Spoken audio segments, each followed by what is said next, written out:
Buenas, en este video vamos a hablar acerca de las restricciones y las reconciliaciones. El modelo de bolsa de energía tenemos que se hacía un despacho óptimo desde el punto de vista de los costos, teniendo en cuenta la capacidad de generación de cada uno de los generadores eléctricos, obviamente. Veíamos este esquema en un video anterior donde un día antes se tenía una demanda proyectada y se tenía una disponibilidad que decían los generadores con un precio determinado, se hacía una optimización y esa optimización nos daba un despacho ideal. En ese despacho ideal nosotros tenemos ya todas las ofertas de cada uno de los generadores y tenemos cómo se deberían despachar cada uno. Pero ¿qué pasa? Ese despacho ideal tenemos que los generadores están conectados a una red eléctrica. Esa red eléctrica nos presenta unas restricciones. Las restricciones de la red son muy importantes. ¿Por qué? Porque si yo quiero despachar con este generador, digamos, quiero despachar 100 megavatios y la línea, bueno, una de las líneas para un centro de consumo es solo de 50 megavatios, entonces es imposible yo despachar a este generador con 100 megavatios, tengo que despacharlo con mínimo 50. Ya le estamos generando una restricción. Entonces las restricciones nos las coloca la red eléctrica.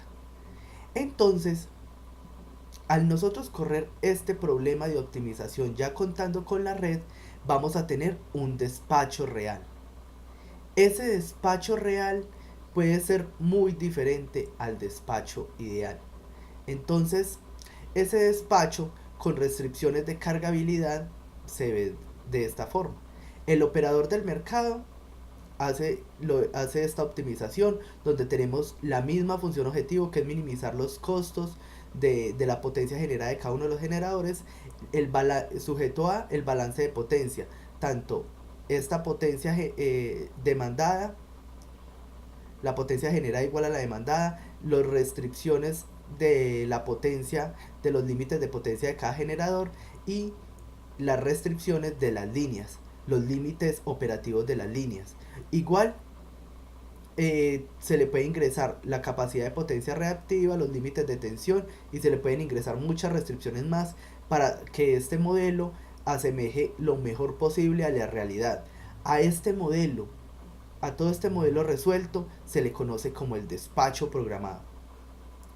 Y ese es exactamente como se debe despachar al siguiente día cada central generadora.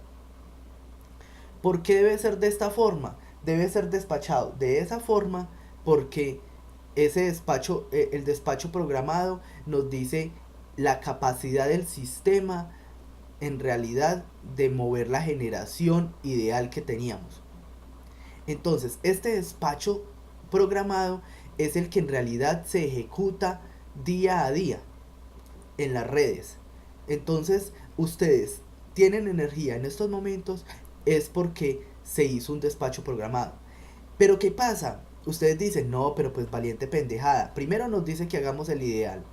Primero nos dice que hagamos un despacho ideal y ya después que no tengamos en cuenta el de arriba, sino el despacho programado.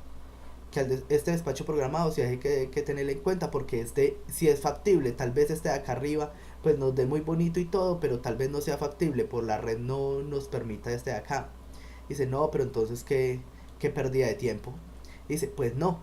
¿Por qué? Porque recuerden que lo que quiere cuando uno apoya la competencia, cuando uno va a hacer el modelo de mercado con respecto a los videos que vimos anteriormente, la competencia es lo más importante, despacho ideal, para tener en cuenta la competencia. Entonces, aunque vamos a tener en cuenta esta optimización de acá, este despacho real, ese despacho programado, en realidad lo que vamos a hacer con respecto a estos dos es una reconciliación. Entonces, como el despacho programado es diferente del despacho ideal, o eso es lo que se espera que sean diferentes, hay que pensar en que se generan unos costos adicionales.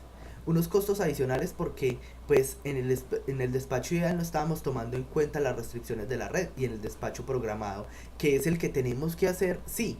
Recuerden, el despacho ideal es demasiado importante porque le da fuerza al mercado. Recuerden que el mercado y la competencia es lo más importante. Entonces, esos costos adicionales se tienen que pagar. ¿Cómo se pagan? Al momento de hacer la liquidación, se tiene que mirar el despacho ideal y el despacho programado. Por ejemplo, digamos un generador en el despacho ideal tenía que generar 50 megavatios. Y en el despacho programado apareció de que ya no tiene que generar 50, sino que tiene que generar 100 megavatios. Si nosotros miramos de estos 50 a estos 100 megavatios, hubo un cambio drástico de 50 megavatios. En nuestro generador tiene que generar mucho más. Entonces, este cambio de 50 a los 100 lo llamamos nosotros reconciliación positiva, o se conoce como reconciliación positiva. Esa reconciliación se hace con esta ecuación, la cual es muy simple. El precio de reconciliación positiva, como se van a pagar no es solo los 50 megavatios de más que tiene que generar nuestra central. Esos 50 megavatios de más se van a pagar con respecto a este precio, al precio de reconciliación positiva. ¿Cuál es ese precio? Pues es el mínimo valor entre el costo generado por la central. Por ejemplo, cuando llegan al Centro Nacional de Despachos, un valor para la energía, para el siguiente día, para un generador determinado, es este valor de acá.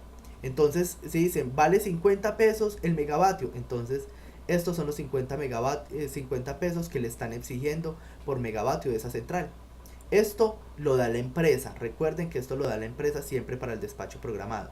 Y este lambda máximo es un tope que genera la CREC.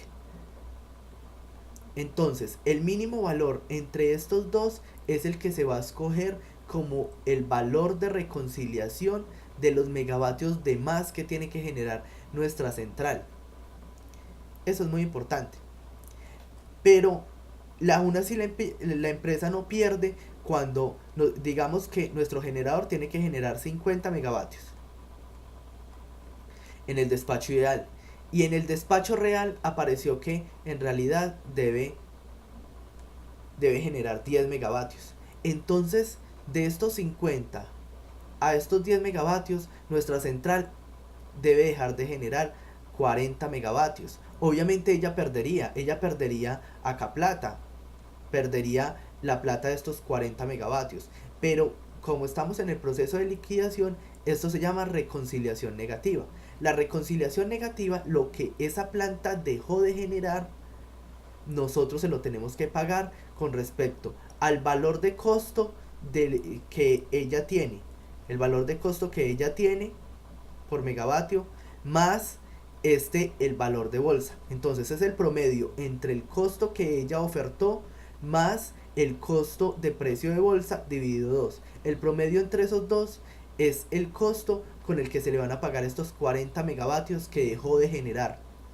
Ese es el cuento de la reconciliación. Es un cuento muy sencillo, y por ahí un amigo me decía que el mejor negocio que puede haber es montar un generador, porque le pagan uno por todo. Y sí, prácticamente. Si usted genera, le pagan. Y si no genera, también le pagan. Entonces eso es muy bueno. Espero que estén muy bien, que hayan entendido este video. Nos vemos en un siguiente video. Hasta luego.